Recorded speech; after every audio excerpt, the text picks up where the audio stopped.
Assalamu alaikum wa rahmatullahi wa barakatuh. Welcome back, my dear brothers and sisters and viewers of IQRA TV. I hope you've enjoyed your break, you've had your tea and coffee. I really regret having to go for this break because the Sheikh, was really telling us something, giving us a powerful message about Muslims and akhlaq and how we have to behave as Muslims. And this message was, you can be Muslims, but you can't be, a good Muslim if your akhlaq, if your behavior is not according to what the Prophet ﷺ taught us. And he gave us some examples as well. Sheikh, before we went to the break, you were talking about somebody who was muflis basically. Yeah. Can you I'm sorry, but can you start that again, yes, please? Yes, Rasulullah, he asked the companion, who's the muflis? They said, al-muflis, man laysa lahu dirham wa li dinar. That man, he doesn't have anything. Right. He said, no. Al-muflis min ummati, the man, he's muflis from my nation, the Muslims, who make many deeds. له أعمال صالحة كثيرة جدا يأتي يوم القيامة بأعمال كالجبال like mountains. He have good deeds or hasanat like mountains. Many he make hajj every year, he make umrah, he make salah, he make everything. يأتي يوم القيامة بجبال من الحسنات وقد and he شتم هذا وضرب هذا وأكل مال هذا وسفك دم هذا. He make many bad things for people. Right. He steal from that. He make many bad things for the people. So فيأخذ هذا من حسناته. So that man يوم القيامة, that man, he will take from hasanat, because there is no pound, or there is no euro, there is no dollar, just hasanat. So he will say, I need my right, so he will take hasanat. And this man, he will take hasanat. And this man will take hasanat. So there is no hasanat. Nothing left for him. So all the good deeds are going to disappear. Yeah. So if there is somebody left and he need hasanat, there is no hasanat. So what they gonna do? They take a bit sayyi'at from that man and give it to him. Then he will go to hellfire. What's this? It's bad behavior. Because he make bad behavior for people, so his hasanat goes to the people. When we said about the Indonesia, when they come to the businessman and he said, he's this cheaper and this good and better. Now, if we go to the Muslim businessman, can he said that? No. Can he said go to this guy? No way. Yes. He will it's say all me now. He will say the good things I have it. These have bad right. things. Yes. So just buy from me. Why? Because of iman. Because of iman. Yeah. And this bad behavior you're talking about, it comes across everything you do in life. It's not just around people. It's about animals, just the environment and everything, isn't it? Of course. So we are the custodians, we are the guardians of the world. Allah Azza wa Jalla يقول ولا تفسدوا في الأرض. ولا تفسدوا في الأرض. Ifsad, what ifsad mean? Anything bad for anything. For the soil, it's not good. This is ifsad. For the air, ifsad. For the water, ifsad. All this ifsad. ولا تفسدوا في الأرض. Don't do anything bad for anything, not for a human being, for animals, for water, soil, air, everything. Right. Allah Azza wa Jal, He said, وَلَا تُفْسِدُوا فِي الْأَرْضِ. It's very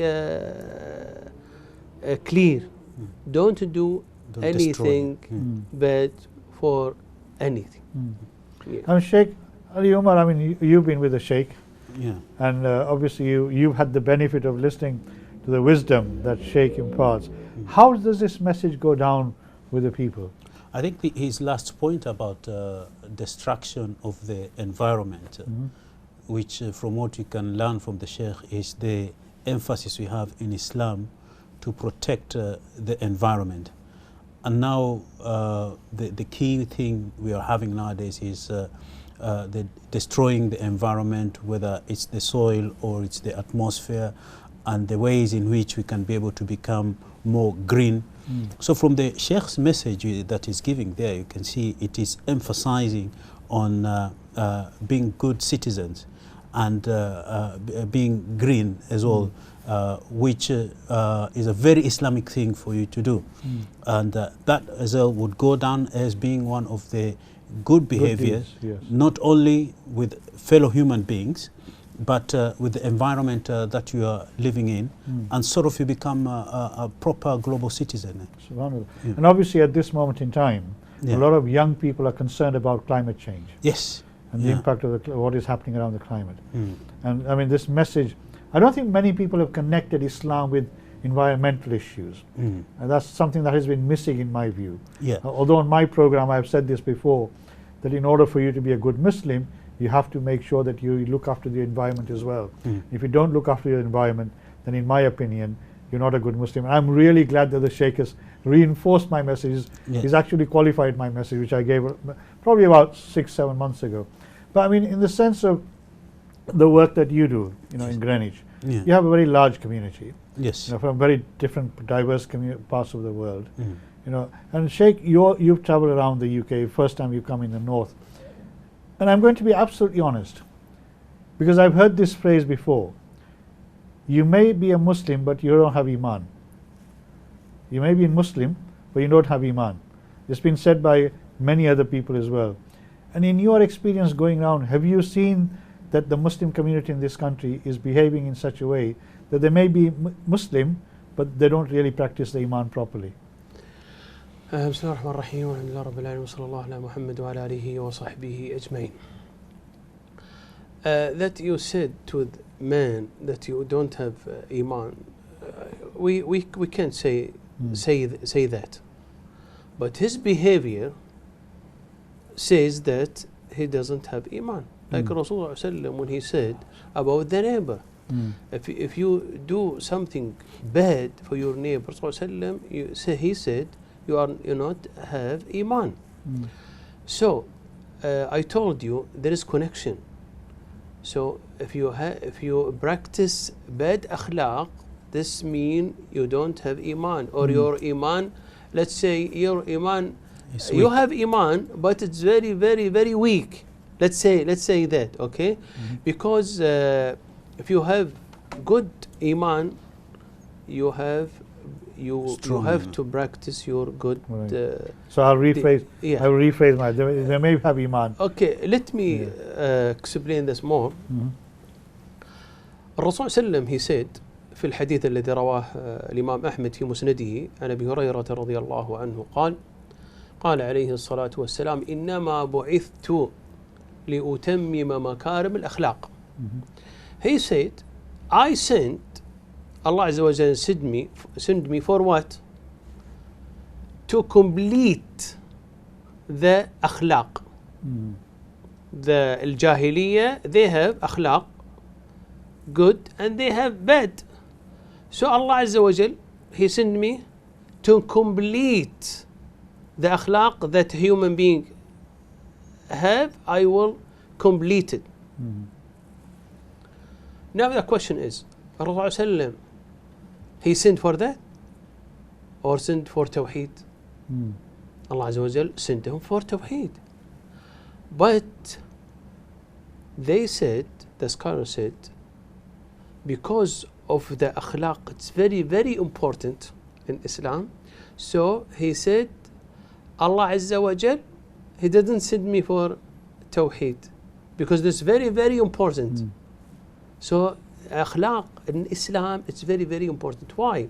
Why he said sallallahu alayhi wa sallam, إنما بعثت لأتمم, to complete the akhlaq. Why? The scholars said, العلماء, who explained this hadith, they said the other people, what they are seeing from you, from your deen, from your religion. Now, anybody has any religion, what you gonna see from him? You're gonna see his salah? No, he will pray in house, so you can't see the. Okay, you will see his siyam, his hajj. No, you will see nothing from ibadat. So what you gonna see from this person, from his religion? What you gonna see? Akhlaq. Behavior, yes. So if he good in akhlaq, so his deen is good. If my behavior is bad, because this of my deen. So that's why Sallallahu he said in this hadith, Allah Azza wa Jal sent me to complete the akhlaq. Why? Because the most important thing in the religion is akhlaq, because it's the people will see your religion from your akhlaq. Behavior, yes, definitely. And this is how a lot of people in the days of the Sahaba came into Islam, because they saw people's behavior. Yeah. As you said, in Indonesia as In well. Indonesia, yeah. Subhanallah. Yeah. I mean, you practice as you're an imam in a very multicultural community. Yeah. Right? So you have people from very different parts of the world. And obviously, one of the things that has obviously happened in Islam spread, mashallah. And it went to Africa, where you come from, where I come from. It went to Indonesia, it went to Asia, India, Pakistan. And it got mixed with the culture of those countries, didn't it? Yes. So I mean, this cultural mix that came into Islam, how much do you think that has influenced what we see as the practice of Muslims now?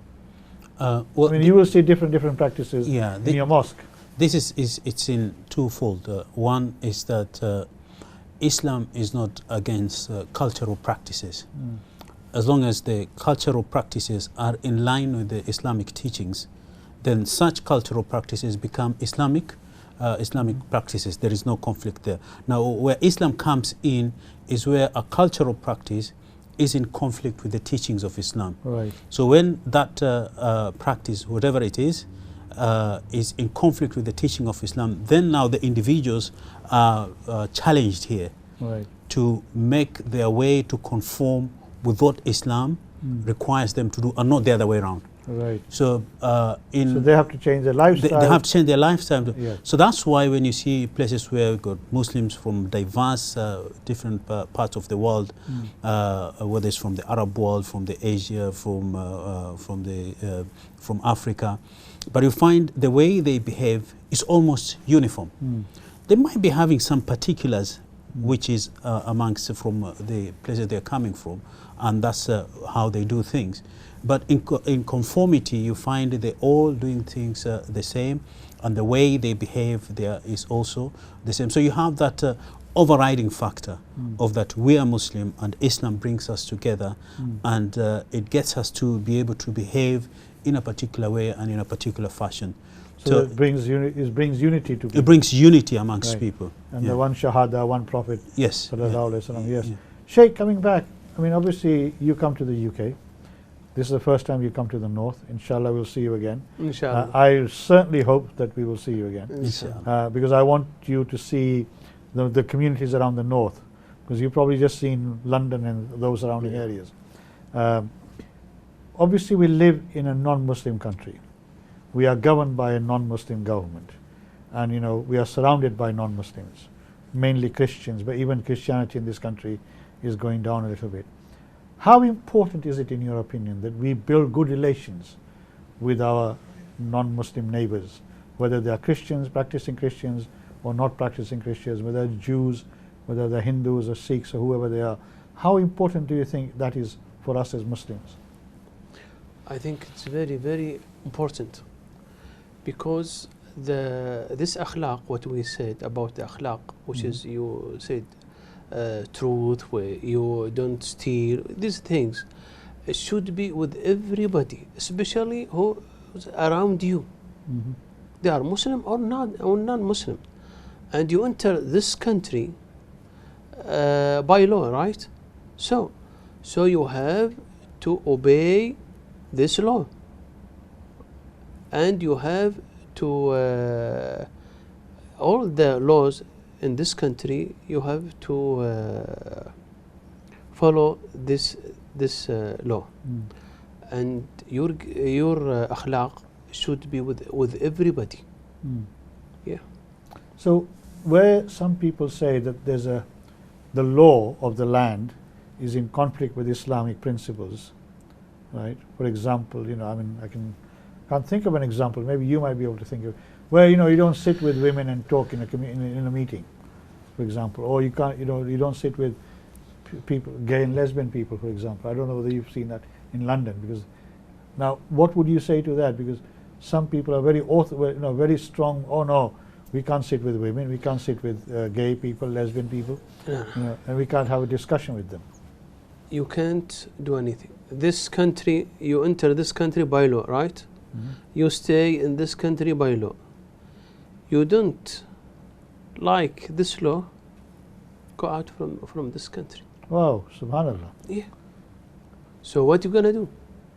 So you have to, okay, if this country, let's say this country or any country, it says you have to make these things which is against your Islam. Don't do it. But I don't think so in this country or any country in the world. They will order you to make something against your Islam. I don't think so. Right. So you make if you can pray, you can fast, you can practice your Islam. So what's the problem? That you can do it. Do it if you can't. We are very blessed in a way that we live in a country where we have freedom to practice our religion. Yeah. There's no doubt about it. So there is no problem. Yeah. But there are some people, not many, there are some people who have a conflict with the... Okay, you have conflict, you don't like this country, go out. Leave the country. Yeah. Yes. It's very simple. Right. Very simple. Okay. So very clear message from you then. Obviously, because we've seen this in London many times, haven't we? Yeah. There are people who will shout and scream about the government doing this, government doing that, not allowing, following Islamic principles and values, etc. And they try and radicalize certain people as well against, the state. Yeah. And I'm not sure whether you've had any experience. You have people, they use their freedom of expression to express themselves. But I will agree with what the Sheikh has said, is that as long as we have freedom to be able to practice our religion, and we are not forced to adapt things which are against the basic principles of our religion, then we should be content with that. And if for those few individuals who feel that, well, this is not my place, then by all the way and means, you can just leave this country and go somewhere else. And let the people who would want to live peacefully here be part of the citizenship, contribute to the economy, as well as contribute to the way the country is going in a lawful way. Let them continue with that, with dialogue with the concerned people about their personal concerns or any issues that they think will be of concern to them or their future generations. So that dialogue is very important. I agree. And you have been given the platform to be able to express whatever the grievances or anything that we are having, which you feel is sort of in conflict with the basic requirements of our very beautiful religion. Well, I mean, we are. I don't think sometimes we realize how blessed we are with the religion that the Prophet ﷺ came to us and gave us. And I think a lot of people forget that at times. I mean, Sheikh, I totally agree with everything you said. It reinforces what I've been saying in the past. And not that I'm the best of the Muslims. May Allah bless, have mercy on me. I mean, this is obviously the first time in the north, and I hope, inshallah, this will not be the last. We'll see you many times here, because I think our people in this part of the world need to listen to the message that you brought, that you give, and I think wherever you go, you'll find open, willing arms and ears to listen to your message. And I hope they practice it as well. I've just been given the notice that we've got about 2.5 minutes left. So I'm really sorry, but what is your key fundamental message to the people of the United Kingdom? We talked about akhlaq, but as good citizens. As I say, we've got a very short time. I could listen to you for hours and hours. My main thing is practice your Islam. Mm-hmm. Practice the akhlaq in Islam. And how you can practice Islam and how you can practice akhlaq in Islam if you don't know the Islam. So learn. Mm-hmm. Learn the Islam, learn the akhlaq of Islam. Right. Then you can practice the akhlaq in Islam. MashaAllah. Sheikh Ali Umar, what's your message to our viewers as well? Mengi, to review the way we look at things, and in light of the powerful message that Sheikh Abdullah has brought to us from Doha, reviewing our behavior with ourselves, within our family, within the circles that we move in, whether this will be dealing with Muslims and non-Muslims, it's all the same. As well as we see how we treat our neighbors and know that that as well is part of what we are going to be judged with on the day of judgment. Yes. I mean, we have a growing young Muslim community. There's more and more young Muslims actually reinvigorating their iman at this moment in this country.